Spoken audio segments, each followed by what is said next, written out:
Welcome to Monday Markers with Charlie, dealing with the Great Uprising, the Railroad Strike of 1877. This is a series based on a booklet, Labor Markers of the Pittsburgh region, that I wrote in collaboration with Howard Scott of the United Steelworkers. The 1877 Railroad Strike, the Great Uprising, was the bloodiest labor history event in Pittsburgh's history, long and tumultuous history. Approximately 40 died in Pittsburgh and about 200 nationwide. It was the result of two main factors. One is enormous technological revolution, and secondly, a great economic depression. The Depression had started in 1873 and was deep still in 1877, and there were massive numbers of unemployed and hundreds of thousands of workers roaming the country looking for work. The technological change was that the railroads, which had expanded greatly during the Civil War, but after the Civil War, began an incredible period of growth, linking all kinds of towns and villages and cities all over the country, and of course crossing the West with the Union Pacific completion in 1869, linking the Atlantic to the Pacific and uniting what was to become the United States.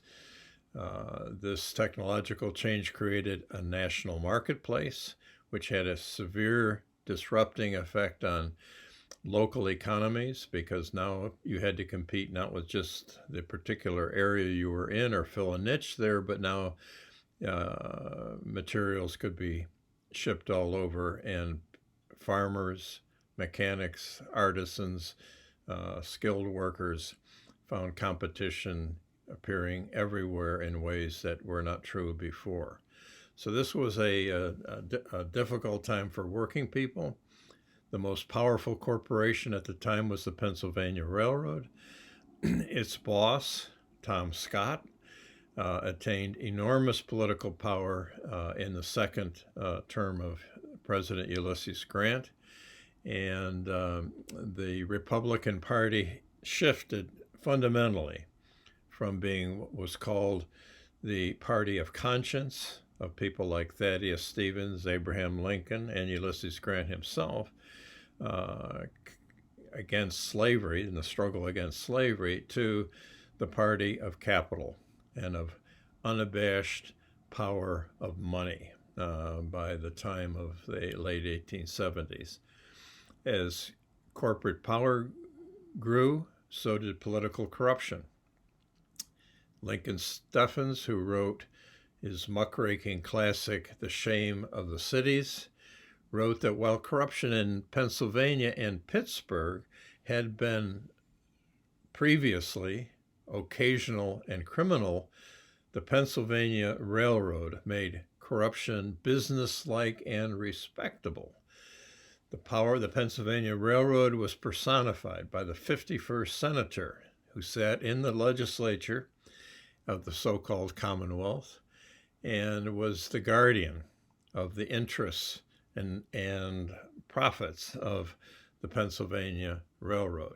Scott's enormous power allowed him to broker the so-called Compromise of 1877 that took the presidency from the New York Democrat Samuel Tilden, who had won a clear majority of the popular votes, and gave Republican Rutherford B. Hayes, or Rutherford as some called him, the victory in really an amazing precursor to what happened in 2000 election, the shifting of electoral votes of Florida to Tilden, or from Tilden to Hayes, in return for the removal of federal troops from the South and the construction of the Southern Pacific Railroad, gave the presidency to the Republican Party by a single electoral vote.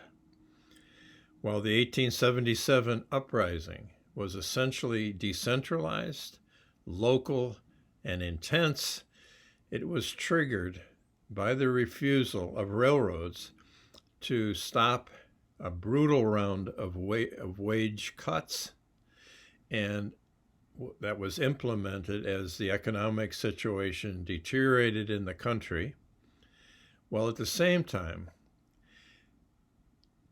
stockholder dividends, were maintained at their normal levels. In addition, the execution of the so-called, by hanging of the so-called Molly Maguires in the weeks preceding the Great Uprising, the outburst, certainly showed the power of both the railroads and their animosity to union organizing, and particularly to the Irish, many of whom worked on the railroads, as well as in the mines of the anthracite. Pittsburgh railroad workers led the organizing efforts of the Trainmen's Union that tried to organize a nationwide single union for all the crafts on the railroad. And they requested a meeting in July with the Pennsylvania Railroad as the leader of the rail systems to discuss the wage cuts and the job eliminations. The technological impact at that moment was particularly severe because the air brake, Westinghouse air brake, developed by George Westinghouse, was a great technological advance and safety equipment advance, very good for workers in the long run, but in the middle of a depression, it allowed the railroads to increase the size and speed of the trains, and to cut many, many hundreds of brakemen who were among the most militant of all the workers, because they were the ones most likely to get injured. So this was deeply resented, the cutting of staff and cutting of people on the trains. So the strike began on July 16th in Camden rail yards of Baltimore, spread to Martinsburg, West Virginia, where the militia first fired on striking workers, and then they fired on them in Baltimore as well. And President Hayes very quickly sent federal troops in, the first time that federal troops were used in a labor dispute. On July 19th, Thursday of that week, rail crews in Pittsburgh struck against the doubling of train lengths and the wage cuts, and they shut down all freight traffic through the city, but they allowed passenger and United States Postal Service to pass unimpeded. Soon, 1,500 freight cars piled up in the Pittsburgh yards, and all through Thursday, Friday, and Saturday morning, the strike remained peaceful, nonviolent, but the sheriff had no numbers to control the people, and the Pittsburgh militia, when it was called out, fraternized with the crowd and refused to move on them, but it had not turned violent. On Saturday, approximately 1,000 Philadelphia militia were brought in by Tom Scott on special trains, and they formed a skirmish line at the train station with fixed bayonets and pushed the crowd back through the yards all the way to the 28th Street crossing that goes up to Polish Hill.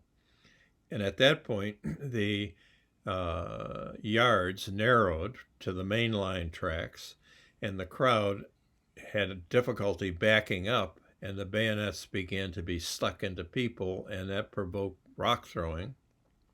The rocks provoked the Philadelphia militia to fire, and approximately 20 people were killed in that initial volleys by the Philadelphians into the crowd. At which point the Pittsburgh militia, which had been, many of whom were sitting up on the hillside watching this spectacle, they were seen putting taking off their uniforms but not throwing away their guns. And they went after the Philadelphia militia, drove them into the roundhouse, and from then until the next morning, there was a hellacious situation for the Philadelphia militia as the burning of the yards. 40 buildings were burned, attempts to set fire to the roundhouse, and much of it was destroyed. And by early Sunday morning, the Philadelphia things had quieted right at dawn. The Philadelphia militia, decided to leave the roundhouse and retreat across the river toward Sharpsburg. In response to this, President Hayes sent in 2,000 more militia, 600 federal troops with Gatling guns, and these were troops. The federal troops had just been withdrawn from the South. A whole series of consequences took place. One is Reconstruction was effectively over.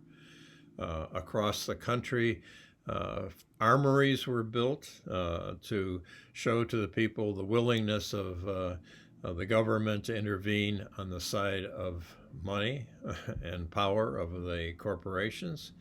And in Pittsburgh, they built the Allegheny County Courthouse that looked like a medieval fortress. Was built after the 1877 strike to send a clear message to the people of Pittsburgh. There was a major change too. The corporate wealthy people, which had more or less ignored downtown Pittsburgh, began to take it over and gentrify it and move a lot of the bars and the popular entertainments that once had dominated downtown Pittsburgh and turned it more into a corporate headquarters place. That began after 1877. The militia was reformed into a National Guard that was much more professional, had summer camps, and particularly did not put everybody from a particular region into the same regiments. Because what had happened here in Pittsburgh was that these were all their neighbors, and they were not going to move on these strikers. So they mixed up the troops so that they would not have this kind of local loyalty and possibly not move according to orders. At any rate, the ruling people were extremely worried about the howling mob, the anarchy, the power of workers that had been first displayed in 1871 in the Paris Commune. In the year before the uprising was the defeat of General Armstrong Custer, George Armstrong Custer at Little Bighorn. That was the last great victory of the Redskins. And what took over as the kind of barbarians were the Reds, and the Reds were the enemy from within as opposed to the Redskins who were the barbarians from without. And the movement of troops from the South that had protected the voting rights of freed slaves to the North to protect the property rights of giant corporations marked a fundamental political shift of priorities in the history of the United States of America.